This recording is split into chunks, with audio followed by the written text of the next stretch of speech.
Good morning, everyone. It's good to see you all, braving the cold weather, but we will have warmth in here and an excellent discussion. So very happy to welcome you here on behalf of the IIF. I'm Charles Collyns. I'm the chief economist here at the IIF.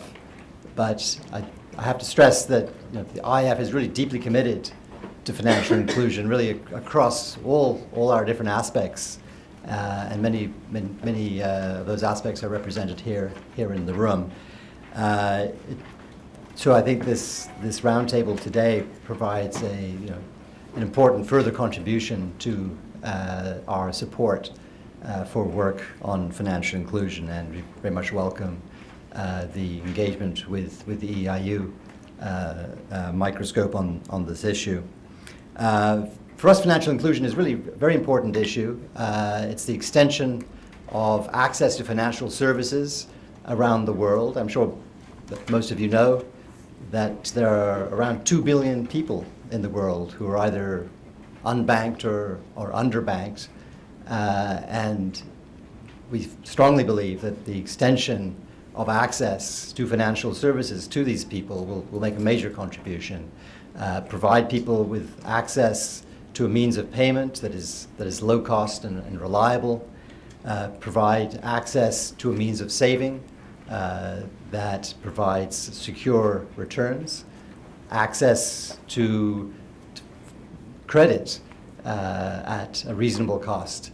I think all of these are really important for providing opportunities for low-income people around the world, in Asia, in Africa, in Latin America, but also I have to say in advanced economies and richer economies too, like the United States.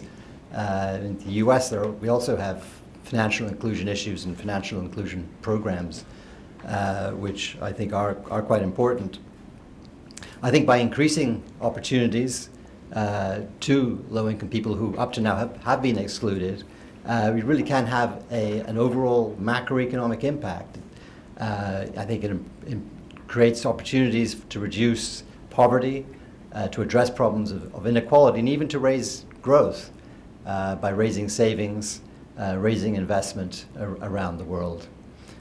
I think another interesting aspect is that financial inclusion can be linked with fiscal inclusion.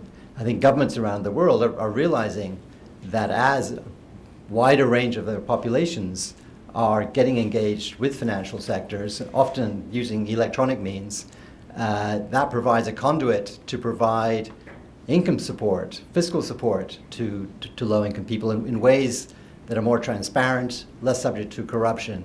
So I think that's an important aspect which is being investigated with very ambitious programs in a number of countries, like India being a good example of that.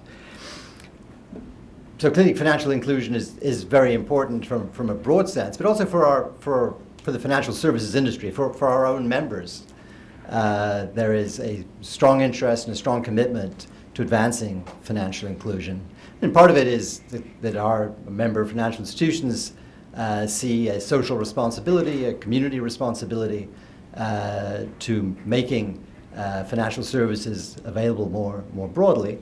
But I mean, frankly, over time, by having more people involved, engaged in the financial system, using financial services, that builds up the market. So it's good for business as well as being the right thing to do for our members. So here in the IIF, we're strongly committed to working on financial inclusion. And I think we have a real capacity to provide meaningful support. Certainly our board is strongly committed. Our CEO, Tim Adams, is always insistent that we do what we can. And I think that applies really across the staff here in the IIF. And I think we do have some important comparative advantages that we bring to bear in this area, both on the research side and on the convening power that we have. On the research side, we have economists who travel around the world, who visit and know very deeply the issues in countries. In Asia, we have Bijoy Dasgupta with us today, and will be bringing to bear some of his experience with financial inclusion in India and the Philippines, Indonesia. But we also follow financial inclusion issues in Africa and in Latin America. So I think we really can help to identify best practices and to spread the word around the world in our contacts with policymakers. But we also have deep expertise on other aspects that are very important.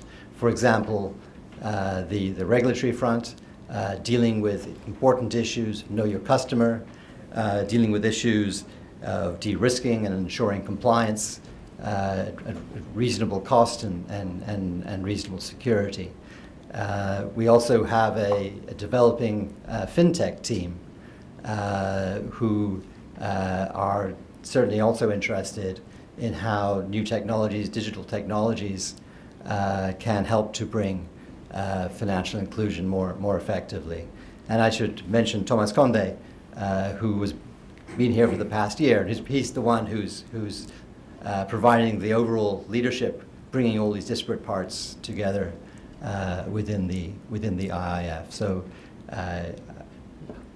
we really do have a strong commitment to these issues. For today, we're partnering with the EIU.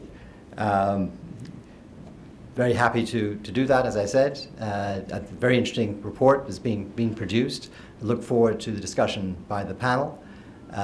This is just one step, but we are looking forward to continuing this engagement, look forward to continuing our work in this area with you.